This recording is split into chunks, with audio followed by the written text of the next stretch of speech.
Hermanos, damos la bienvenida nuevamente a este su programa Creciendo en la Palabra.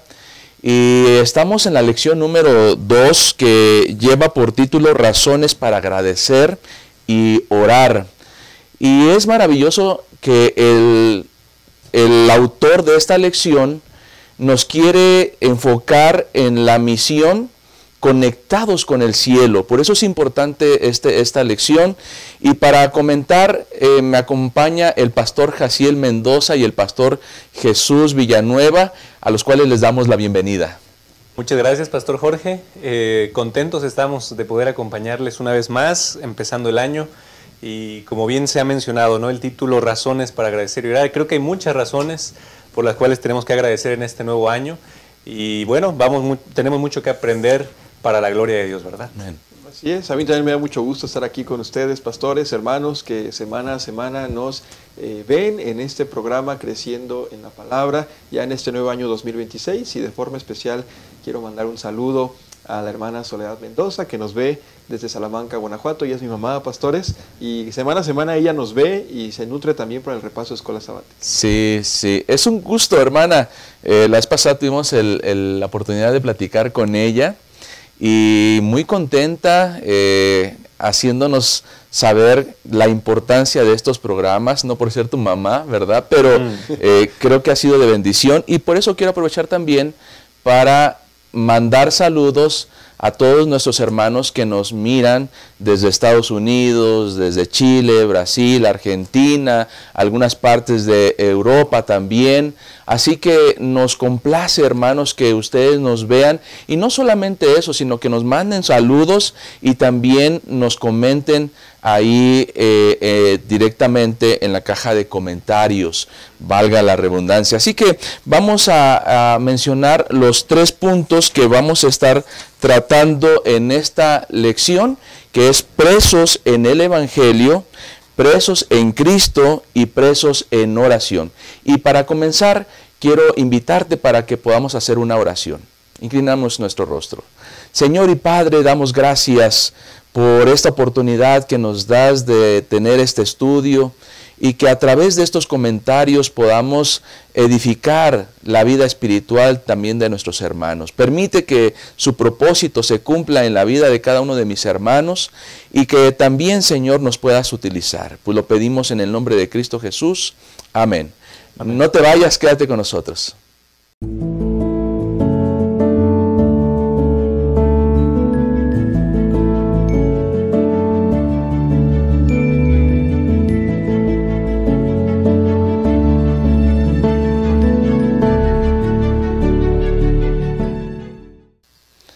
Damos gracias por continuar con nosotros en tu programa Creciendo en la Palabra. No te olvides de memorizar el versículo, y vamos a entrar de lleno a este primer punto, presos en el Evangelio.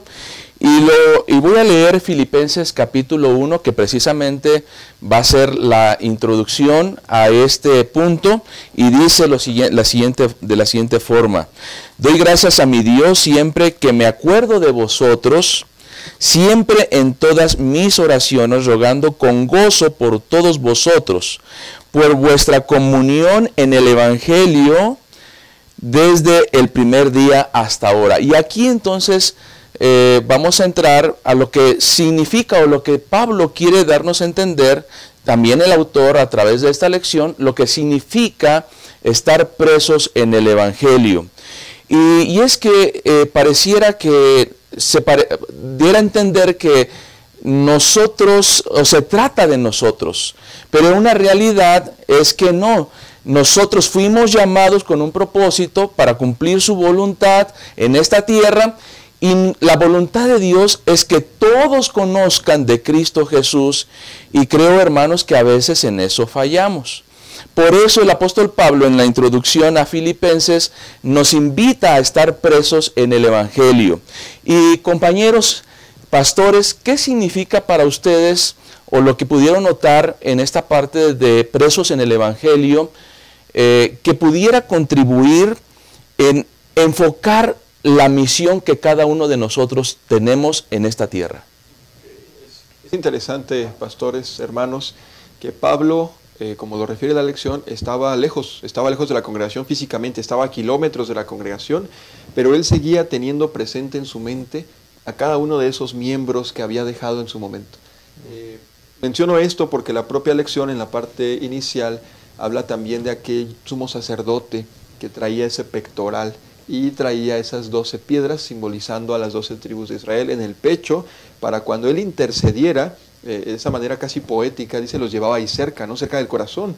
Y hay aquí estos tres grandes momentos, ese sumo sacerdote con ese pectoral simbolizando al pueblo al momento de interceder, Pablo aún en sus prisiones, estando prisionero físicamente, pero sabiéndose, vamos a decirlo así, puesto por Dios para ministrar a esa iglesia, y está pendiente de ellos, y está, incluso menciona en el versículo 7 del primer capítulo de Filipenses, ¿no? Que los lleva en su pensamiento aún en sus prisiones, y por supuesto nuestro Señor Jesucristo, como ese sumo sacerdote ahora, que intercede por nosotros, y que de alguna manera nos sumamos a ese comportamiento de Cristo, a ese tener presente que menciona Pablo, y a ese sumo sacerdote que llevaba al pueblo en el corazón, Pastor Jesús. Sí, y es que pues él fue el fundador de esa iglesia, ¿no? En Filipos. Entonces él tiene en su pensamiento a esa iglesia que él fundó, le preocupa, está interesado porque la iglesia continúe. Por eso en Filipenses 1:3 dice, doy gracias a mi Dios en toda memoria de ustedes, ¿no? Aunque él está en prisión, sabe que el verdadero evangelio implica comunión. El verdadero evangelio implica, en griego es koinonía, ¿no? Y esa comunión se demuestra a través de no solamente actos de presencia, ¿no? Sino él escribe esa carta detalladamente para recordarle a la iglesia a la distancia que él se acuerda de ellos en todo momento. Y él espera lo mismo, ¿no? Y la iglesia lo hace también, por supuesto, en los versículos posteriores nos damos cuenta que la iglesia también se acuerda de él porque lo ayudan, lo visitan, están al pendiente de su líder, ¿no? Y creo que eso tiene que ver con comunión, con unidad, que es lo que Pablo está buscando a través de la iglesia de Filipos también, ¿no? La unidad. Sí, y es interesante que lo que quiere resaltar, lo que han comentado, es que no se centra en nosotros, porque hablar de un preso, pues en cierta manera sentimos cierta empatía por un preso, porque las dificultades, las circunstancias que pudo haber vivido el apóstol Pablo estando preso, a veces nosotros, hablando humanamente, tenemos una enfermedad, tenemos un problema a nivel matrimonial, tenemos un problema con los hijos, y estamos presos en esas circunstancias tan inmersos que pareciera que el único donde se centra la situación es en nosotros mismos, no en lo que Dios espera con nosotros. Y esto creo que tiene que ver con un asunto de la comprensión de lo que Dios hace. Hemos visto a lo largo de las lecciones, por ejemplo, la lección pasada hablamos de que Dios pelea nuestras batallas. Cuando Dios pelea nuestras batallas y estamos seguros de eso, entonces nuestro deber se centra en predicar el Evangelio, en compartir el Evangelio, en anunciar las nuevas. Y creo que ahí es donde de repente nosotros, como dice la lección, y es justamente donde entramos en la segunda parte, somos egoístas cuando oramos. Señor, tengo esta situación, por favor ayúdame. Pero no nos damos cuenta de lo que está pasando a nuestro alrededor. Y por eso el apóstol Pablo, ahora en esta segunda parte de la lección, nos invita precisamente a no centrarnos tanto en nosotros, sino en las necesidades de las otras personas que nos rodean, ¿no? Justamente quisiera retomar esta idea y trayéndola de esta introducción que hemos dado y que el pastor bien refería como presos del Evangelio, porque Pablo se siente dado a las demás personas de la iglesia, es decir, no solamente su prisión física, los grillos, el guardia romano, la reja como tal, sino que él sabe que aún en medio de cualquier circunstancia que esté pasando, él es preso para poder seguir trabajando con esa iglesia. Él se debe a Dios, él se debe a la comunión con la iglesia. Y bien curioso que en esta oración, aunque Pablo bien pudo haber dicho, oren por mí, como dice el pastor, ¿no? estoy pasándola muy mal, miren, estoy preso, ayúdenme. Él centra, y la Biblia lo menciona así, centra toda esta oración en favor de los demás. Es decir, él no hace que la oración recaiga sobre sí mismo para pedir para que lo liberen, para pedir que le vaya mejor, sino que centra la oración totalmente en los demás, con algunas determinaciones que la lección manejaba, ¿no? En amor, en discernimiento, sinceridad, en no tener culpa, en justicia por medio de Jesucristo. Es decir, estando él preso y padeciendo cosas, ministra a alguien más. Y creo que, trayéndolo ya al campo práctico, eso nos ayudaría, Pastor Jaciel, Pastor Jorge, en momentos en los que a veces solo nos centramos en nuestros problemas, poder ver y darnos cuenta que hay otras necesidades también y que podemos orar, pedir y trabajar en función de los demás. Sí, es una oración modelo, ¿no? Y Pablo está pensando en las demás personas como sus hijos, como sus miembros de iglesia. Todos nosotros tenemos la oportunidad de formar parte de una iglesia también, y así como Pablo ora preocupándose por otras personas, también nosotros deberíamos centrar nuestros ojos en otras personas, en ver sus necesidades, porque Pablo bien pudo quejarse, ¿no? La Biblia describe del 3 al 8, en Filipenses 1, del 3 al 8, que él ve su circunstancia como un privilegio, una oportunidad para no quejarse, para no decir por qué estoy aquí, bien lo mencionas, pastor. Es una oportunidad para exaltar a Dios, para predicar el Evangelio, para poder, a pesar de todo lo malo que está pasando, darle la gloria a aquel que lo merece, ¿no? Que es Cristo Jesús. Así que creo, pastores, que en esta oración, es una oración modelo, nosotros también tendríamos que seguir ese ejemplo vivo para poder ponerlo en práctica en nuestras iglesias también.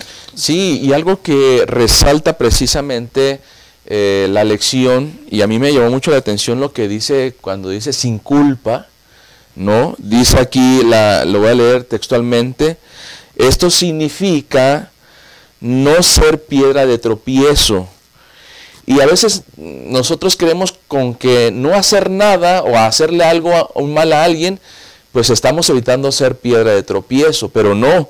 Dice, no decir ni hacer nada que haga más difícil que una persona crea. Es decir, el testimonio es más poderoso. A lo mejor tú no dices nada, pero a lo mejor con tu testimonio puede ser que estés edificando la vida de una persona, o simple y sencillamente también estés provocando que se desanime, que se aleje de la iglesia. Así que en esta koinonía que dice en griego, nosotros, hermanos, debemos estar preocupados unos por otros. Lo que le pasa a mi hermano también es mi responsabilidad. Lo que me pasa a mí personal también es mi responsabilidad. Pero, hermanos, entendamos que tenemos un compromiso con Dios primeramente de ser de bendición para otros. Está bien, a lo mejor usted está pasando por una enfermedad y se pregunta, ¿por qué me está pasando a mí? El apóstol Pablo estaba preso en la cárcel y pudo haberse hecho esa pregunta, ¿por qué me está pasando a mí?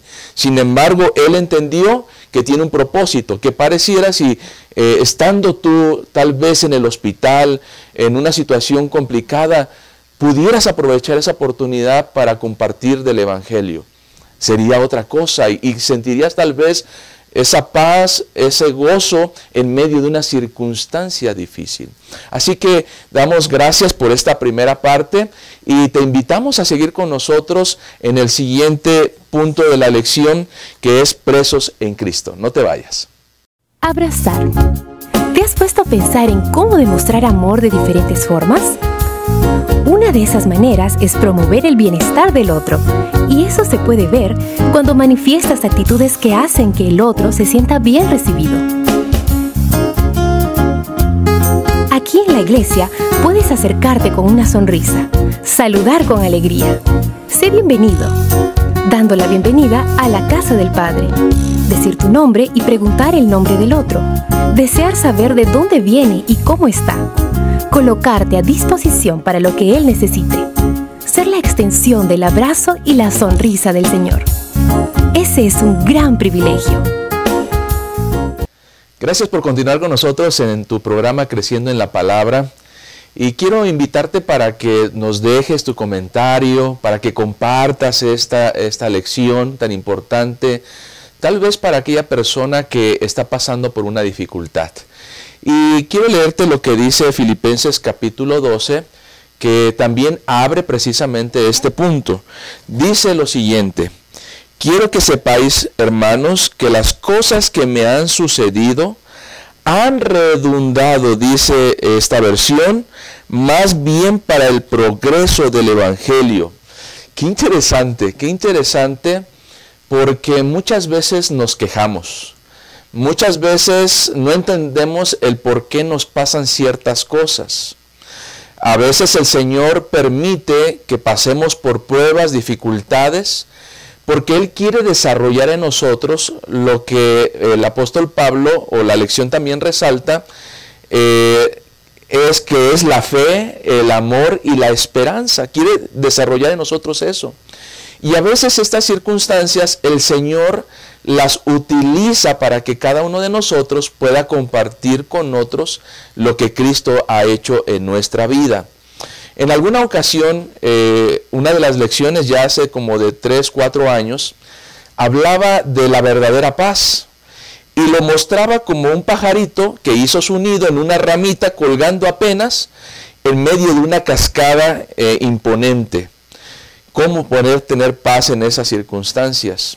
Hoy la lección, apreciados compañeros, pues precisamente nos habla de estos dos aspectos, ahora presos en Cristo Jesús, ¿no? ¿Cómo ustedes perciben esta circunstancia adversa del apóstol Pablo en la cárcel, que dice la lección, donde otros solo veían cadenas y barrotes? Pablo veía a sus guardias romanos como potenciales ciudadanos del reino de Dios. Miren qué interesante. Sí, pastores, hermanos. Pablo mira su encarcelamiento con unos ojos bien diferentes, no solamente a los propios hermanos de esa iglesia de su época, sino como a nosotros, trayéndolo un poco a nuestros días. Muchas veces vemos una circunstancia difícil. Platicábamos un poco detrás de cámaras que es a veces más fácil memorizar los textos, saber la historia, la vida de Pablo, entender, vamos a decirlo así, teológicamente, bíblicamente lo que aconteció. Pero cuando a mí me pasa un suceso desafortunado, que indudablemente es malo, no podemos disfrazar las cosas, estoy en alguna situación de salud, financiera, está complicada mi situación, pocas veces puedo hacer lo que hace Pablo, ¿no? Verlo con otros lentes, sacar los aspectos positivos de esa circunstancia. E inclusive Pablo habla, ¿verdad? Ahí en el propio capítulo 1, versículo 12, que ya refería el pastor Jorge: quiero que sepáis, hermanos, que las cosas que me han sucedido han redundado más bien para el progreso del Evangelio. Y en los siguientes versículos habla cómo incluso algunos cobran valor al él estar preso, que anteriormente callaban o guardaban un poquito ahí para predicar el Evangelio. Cuando Pablo es preso, ellos se animan más para compartir, pastor. Es decir, que aún no solo en él, que tenía esa perspectiva positiva de las circunstancias, que ve candidatos al reino de los cielos en su prisión, la iglesia también, él ve cómo se anima para, en medio de las circunstancias del encarcelamiento, ellos predicar la palabra de Dios.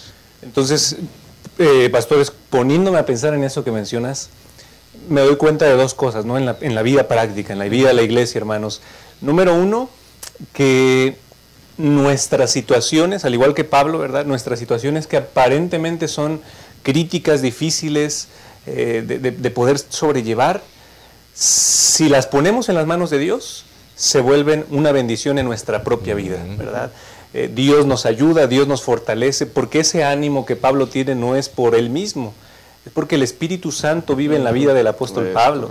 Entonces, cuando una persona, tú como miembro de iglesia, como pastores, tenemos al Espíritu Santo, aún lo que es complicado e imposible, se vuelve una bendición. Y número dos, en el versículo 14, él se refiere, bien dice el pastor, hacia los hermanos.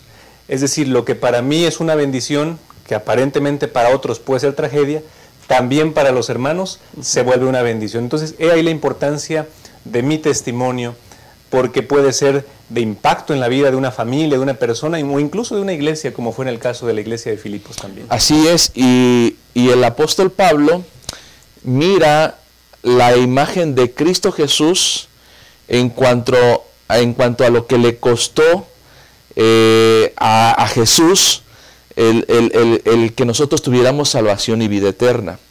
Jesús sufrió persecución, Jesús sufrió señalamiento, Jesús lo escupieron, lo humillaron. Es decir, Jesús sufrió de todo y ahora el apóstol Pablo, preso en Cristo Jesús, entiende que su sufrimiento tiene un propósito. Así como la vida de Cristo Jesús, quien la entregó en la cruz del Calvario, ¿sí?, por nosotros, para el perdón de nuestros pecados, ahora, y nos da vida eterna y perdón. Ahora el apóstol Pablo dice, bueno, esta es oportunidad yo la tengo para compartir con otros. Tan es así que entramos precisamente en la segunda parte de esta lección, donde vemos que las cartas se distribuyen de una manera tan rápida, dice, entre los caminos romanos, de tal manera que el Evangelio se esparce de manera poderosa. Y estas cosas que escribe el apóstol Pablo, que las leen otros, sirve para edificación y resalta un aspecto importante. En la vida del creyente debe estar manifestada 3 cosas, menciona el apóstol Pablo, y lo resalta. Número 1, el amor, la fe, la esperanza y el amor. ¿Cómo esto nos ayuda en la vida práctica, vida diaria, desde el concepto que el apóstol Pablo nos muestra en Colosenses? Sí, claro, una cosa es decirlo y otra es vivirlo, ¿no? Pablo lo vivía, Pablo lo daba como ejemplo, él era un pastor ejemplar y los colosos, ¿verdad? La iglesia de Colosenses escuchó sobre este tema, amor, esperanza y fe, ¿no? Y creo que nosotros como hijos de Dios tenemos que vivir en fe, ¿no? Número 1, en fe, porque nuestra fe es el motor para nuestra vida diaria, ¿no? El creer en Dios, el aceptar a Cristo en nuestra vida, el saber que Él existe, el conocerle cara a cara personalmente, ¿verdad? Es una de las formas en las que nosotros podemos nutrir nuestra fe. Hebreos 1:6 dice eso, ¿no? Que la fe se construye cuando nosotros tenemos esa relación con el Señor, ¿no? Entonces, número 1, la fe es importante en la vida del creyente. Pablo tenía fe y esa confianza en Dios, esa convicción, la fue divulgando en todas partes a donde él iba, ¿no? La fe. Correcto. Ya se ha mencionado, pero quiero enfatizar. Pablo había predicado estos 3 asuntos junto con otros frutos, vamos a decirlo así. Esta parte de la lección titula El fruto del Evangelio. Pablo habla de los frutos del Espíritu. Pero una cosa es que lo haya enseñado, que lo haya explicado, que él haya exhortado a ellos a que vivieran así, pero ahora que él estaba encarcelado tenía que demostrar que él también vivía así. Es decir, yo puedo predicar sermones como pastor o como líder de iglesia, como maestro de escuela sabática, puedo exhortar a mi clase, a mis hermanos, a mi familia, no, hay que tener fe, hay que tener esperanza, hay que tener amor. Pero cuando llega la enfermedad, el problema, el encarcelamiento, en este caso a mi vida, ¿realmente vivo a esa altura? Es decir, ¿realmente soy capaz de llevar en obra lo que en otro tiempo he predicado en palabra? Porque Pablo justamente reúne esas virtudes, pero no en un discurso, sino en lo que él estaba viviendo de manera práctica. Sí. Y esto va 100% ligado, y la lección trabaja esa última parte, a la obra que el Espíritu Santo hace en nosotros. Por eso Pablo constantemente hablaba de los frutos del Espíritu. Yo siempre, pastores, y quizás para tenerlo muy en claro lo que estamos diciendo, pienso, la palabra es clara en eso, que aunque conocemos el Evangelio, aunque sabemos la doctrina, aunque tenemos nuestra Biblia, la estudiamos, no es sino hasta que llega el Espíritu Santo y toma posesión y control de nosotros, que entonces nosotros realmente somos transformados. Pedro estuvo 3 años y medio junto a Jesús, lo vio, lo escuchó, le preguntó cosas, él dormía con él, comía con él, vio cómo caminaba en el agua, se anima a caminar un par de pasos en el agua, pero en la hora de la prueba saca la espada y es el mismo viejo Pedro de siempre. Cuando llega el Espíritu Santo en el Pentecostés, y entonces Pedro es transformado, pocos días después él sale golpeado, azotado por haber sido hallado digno de padecer. Y Pedro no pareciera el mismo hombre violento, aferrado, impulsivo. ¿Qué había pasado ahí? ¿Cuál era el cambio? La obra del Espíritu Santo. Amén. Eso es lo que nosotros necesitamos para vivir lo que nosotros decimos que creemos. Amén. Gloria a Dios por estos comentarios tan positivos, tan buenos, que nos ayudan a tener una experiencia diferente o a buscar una experiencia diferente. Hermanos, la promesa de la redención no es para este momento, para precisamente en esto. Es para cuando Cristo Jesús venga.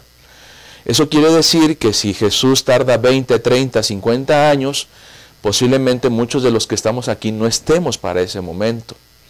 Y la esperanza que tenemos nosotros es la resurrección, porque Jesús resucitó de entre los muertos. Y Jesús dijo, voy pues a preparar lugar para vosotros, para que donde yo esté, vosotros también estéis. En otras palabras, hermanos, la fe nos enfoca en ese momento de redención. La esperanza es que todo esto pasará y será hecho nuevo, y viviremos una vida de paz, en completa paz con el Señor, alabando y glorificando su santo nombre. Pero también el amor debemos expresarlo, no importando si nos está yendo bien o nos está yendo mal. Estamos llamados para aprovechar cualquier circunstancia para hablar de ese Dios que entregó a su Hijo Cristo Jesús por cada uno de nosotros y que nos da hoy una esperanza de vida. Así que enfoquémonos en eso, en la misión y en la esperanza que el Señor nos da a través de Cristo Jesús. Así que esperamos que esta lección esté siendo de bendición, así que no te vayas, vamos a entrar en la última parte de nuestra lección. Acompañar. No somos islas. Solos no somos suficientes. Nos necesitamos unos a otros. Quien desconoce la necesidad del prójimo o deja de atenderla, no cumple el propósito de su vida, que es servir. Dios amó tanto al mundo que dio a su Hijo. Jesús te ama y dio su vida por ti. ¿Y tú, a quién amas? ¿A quién sirves? Si amas a Dios y te amas a ti mismo, entonces servirás a tu prójimo. ¿Qué tal comenzar a servir a las visitas?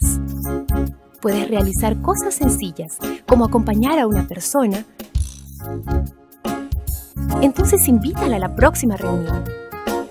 Verifica si desea estudiar la Biblia o recibir oraciones intercesoras. Pídele su teléfono y llámala durante la semana para compartir amistad. Acompaña a tu nuevo amigo hacia la puerta de la iglesia al final del culto. Y tan pronto como sea posible, invítalo para una nueva programación en tu iglesia. ¿Y por qué no un almuerzo en casa? Amar es eso, demostrar interés. Amar es un estilo de vida, y esta es nuestra misión. Hemos llegado ya a esta última parte de nuestro programa, Creciendo en la Palabra, y el punto es presos en oración. Y quiero leer del primer capítulo a los Colosenses, de la primera carta a los Colosenses, en el versículo 9, por lo cual también nosotros, desde el día que lo oímos, no cesamos de orar por vosotros y de pedir que seáis llenos del conocimiento de su voluntad en toda sabiduría e inteligencia espiritual. Y el versículo 10 da el por qué o para qué. Para que andéis como es digno del Señor. Qué interesante, ¿no? Como vemos, el Colosenses es de oídas, empieza a formar sus ideas, empieza a creer. El apóstol Pablo, como ya lo mencionamos en el punto anterior, les invita a desarrollar en ellos el amor, la fe, la esperanza. Pero ahora la oración del apóstol Pablo va enfocada al desarrollo espiritual de los creyentes. Qué importante entonces que nosotros podamos mirar desde esta perspectiva el crecimiento espiritual no solamente de nosotros, sino también de los creyentes, porque hay un deseo del apóstol Pablo. ¿Y dónde se fundamenta esta oración del apóstol Pablo? ¿Cuál es el deseo del apóstol Pablo? Sí, en esta parte, la intención de la oración de Pablo es justamente el crecimiento de ellos, ¿no? Es decir, Pablo quiere que andemos como es digno, como el Señor espera de un cristiano. Pablo está escribiendo que nosotros tengamos en claro y en cuenta cuál es esa voluntad de Dios para la vida de un creyente. Y la lección abordaba 4 áreas en las que nosotros, o 4 puntos más bien, en los que nosotros podemos encontrar una fuente de conocimiento acerca de la voluntad de Dios. Es decir, esa intención de Pablo al orar por esta iglesia, quería que ellos se dieran cuenta de esto. Nosotros, de manera breve y tratando de resumir, debemos siempre recurrir a la propia palabra de Dios como esa fuente de conocimiento. Es donde está expresada la voluntad de Dios, es donde está expresado lo que Él espera de sus hijos, lo que nosotros debemos cambiar en nuestra vida con la influencia del Espíritu Santo. Pero también, y lo menciona la lección, nos da el espíritu de profecía, ¿verdad? Como esa parte de verdad presente para el tiempo en el cual nos ha tocado vivir. Me llamó la atención la parte 3, donde podemos ver la voluntad y la condición de Dios a través de su providencia, abriendo, cerrando puertas. Es decir, a veces nosotros oramos pidiendo a Dios tomar la mejor decisión, y podemos ver su mano cuando lo que nosotros quizás esperábamos no se está logrando, no se está dando, pero se está abriendo otra oportunidad en otra dirección, y debemos entender eso ante una respuesta a una oración como la providencia de Dios. Una vez un amigo me platicó en un momento crucial de mi vida. Yo tenía que tomar decisiones que al final repercutieron hacia la parte de teología, y él me decía, mira, Jesús, Dios sí contesta, Dios abre puertas, pero te tiene que encontrar caminando, te tiene que encontrar caminando. Y esto es interesante, en ese caminar cristiano debemos ver cuando el Señor dice, por aquí no es, hijo, mira, no insistas, esta puerta no es para ti, esto te va a perjudicar, porque está en armonía con su palabra, porque de alguna manera hay ya una determinación de que eso no es sano para nosotros, pero a la par se abre otra oportunidad, y creo que todos tenemos alguna experiencia donde hemos visto eso, esa parte de la providencia de Dios interviniendo para que no nos equivoquemos de cierta manera. Y finalmente, y volvemos a caer en este punto, es la obra del Espíritu Santo. Él es quien nos da discernimiento, sabiduría, nos permite recordar lo que hemos aprendido para aplicarlo en el momento correcto. Sí, en la sociedad se usa un dicho, ¿no? El conocimiento es poder, ¿verdad? Y hablando en términos espirituales, lo mismo aplica, porque mientras más conozcamos a Dios, podemos conocer de Dios, ¿no? Pero es conocer a Dios a través del estudio de la Biblia, a través del don profético, a través de la voluntad de Dios. Mientras más lo conozcamos, más haremos su voluntad, ¿no? Pablo está interesado en que la iglesia de Colosa haga la voluntad de Dios, que la iglesia no vaya en su propia dirección, que no tome decisiones sin consultar a Dios.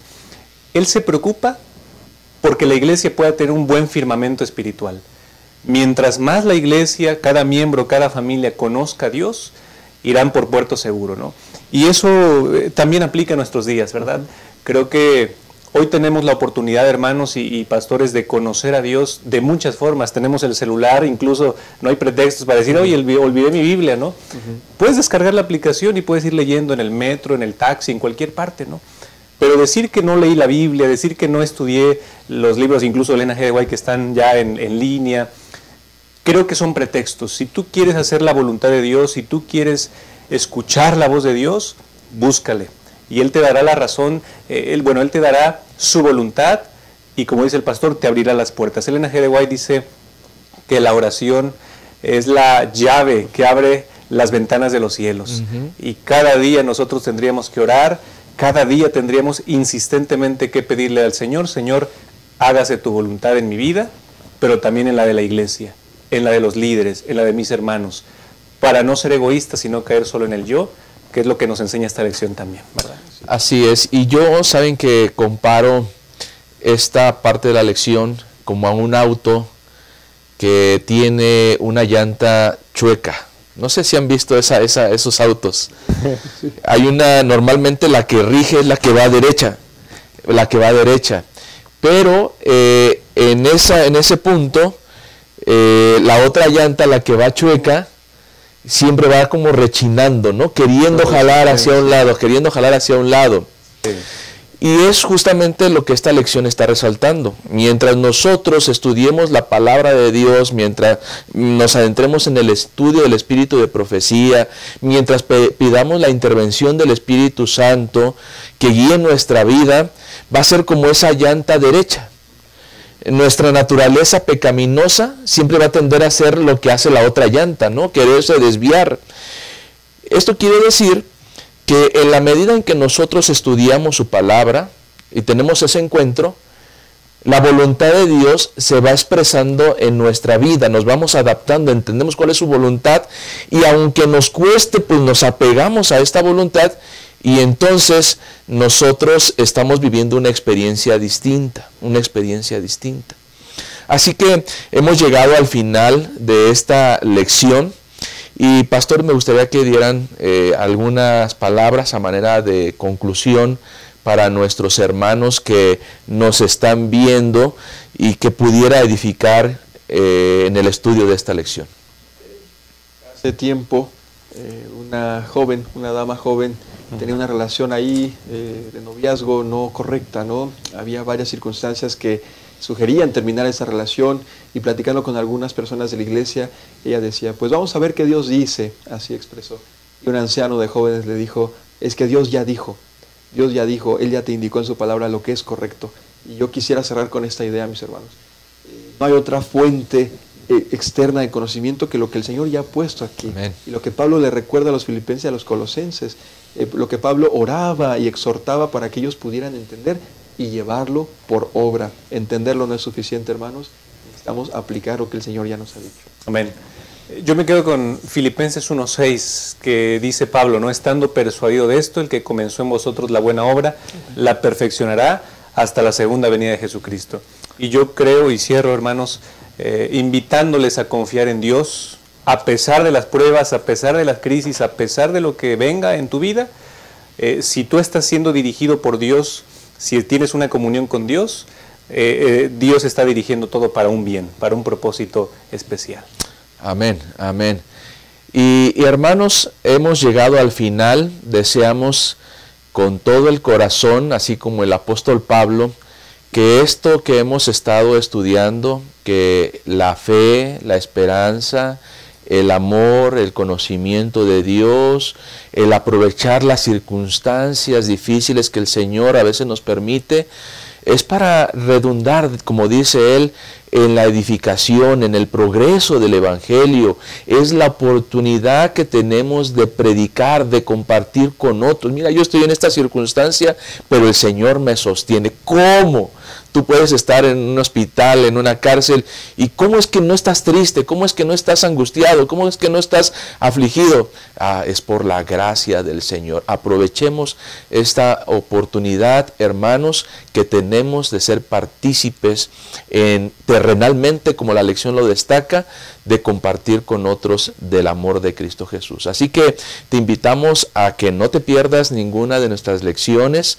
La próxima semana, primeramente Dios, estudiaremos la lección número 3. No te la pierdas, Dios te bendiga y comparte.